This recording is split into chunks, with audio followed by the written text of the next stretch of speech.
सभ्यता। नाम क्यों पड़ा वैदिक सभ्यता? क्योंकि इस काल में वेदों की उत्पत्ति हुई, वेदों की उत्पत्ति हुई। और वेद कितने हैं? 4। कितने? 4। और 4 वेदों से हमें बहुत कुछ जानना है। वेदों की संख्या 4। अब 4 में कौन कौन से हैं? और वैदिक सभ्यता विद धातु से मिलकर बनी है। किससे मिलकर बनी है? विद धातु से। और विद का अर्थ होता है जानना। क्या होता है? जानना। और इसी को कहते हैं ज्ञान की प्राप्ति होना। क्या होता है? ज्ञान की प्राप्ति होना। इसमें सबसे पहले एक वेद आता है और उस वेद को कहते हैं ऋग्वेद। क्या कहते हैं? उसे ऋग्वेद कहते हैं। क्या कहते हैं? ऋग्वेद। सबसे प्राचीन वेद, सबसे प्राचीन वेद कौन सा है? ऋग्वेद। सबसे प्राचीन वेद कौन सा है? कौन सा है? ऋग्वेद। अब आता है सब ऋग्वेद में कितनी ऋचा है, ऋग्वेद में क्या क्या दिया हुआ है। तो आपको याद रखना, ऋग्वेद में 10 मंडल हैं। कितने मंडल हैं? कितने मंडल हैं?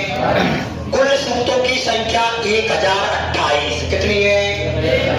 कुल सूक्तों की संख्या 1028। और कुल ऋचाओं की संख्या कितनी है? 10,562। कितनी है? तो आपको याद रखना है, ऋग्वेद में सबसे प्राचीन वेद है ऋग्वेद, सामवेद, अथर्ववेद और यजुर्वेद। तो आप क्या कर खाएंगे? क्या कर खाएंगे? ऋग्वेद कर खाएंगे। क्या कर खाएंगे? ऋग्वेद। ये आपको याद रखना है। अब आता है सर एक वेद है सामवेद। क्या होता है? और सामवेद क्या करता है? संगीत। क्या करता है? स्वरों को बताता है। का गजब स्वर गा है, जैसे अपने कोई स्वर होता है कि क्या, तो उसी प्रकार और एक वेद होता है आपका अथर्ववेद। थोड़े इंपॉर्टेंट है। कौन सा है? अथर्ववेद। कौन सा है बच्चों? अथर्ववेद है। क्या है? अथर्ववेद किससे संबंधित है? तो जादू टोना। क्या है? आप मान लीजिए कोई से जादू कर रहे हैं। क्या कर रहे हैं? जादू कर रहे हैं। या टोना। टोना जानते हैं? जैसे आपको नजर लग गई, मम्मी के जाने कौन की लग गई मेरे को नजर, तो मम्मी जा गए और भैया मिर्च नहीं वो और चूल्हे की।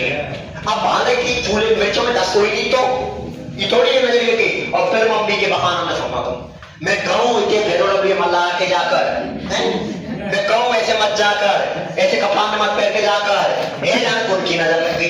लड़कियां लगी तो नौकरी जाना कौन लड़का की लग गई, और लड़का लगे तो जाना कौन ले डूबी मेरे बेटा है। ऐसा भी होता है ना। तो इस हिसाब से इसमें वेदों की, इसलिए हमें वेदों की जानकारी है। अब आपके पास आएगा सर वैदिक सभ्यता का समय काल कब से कब तक मान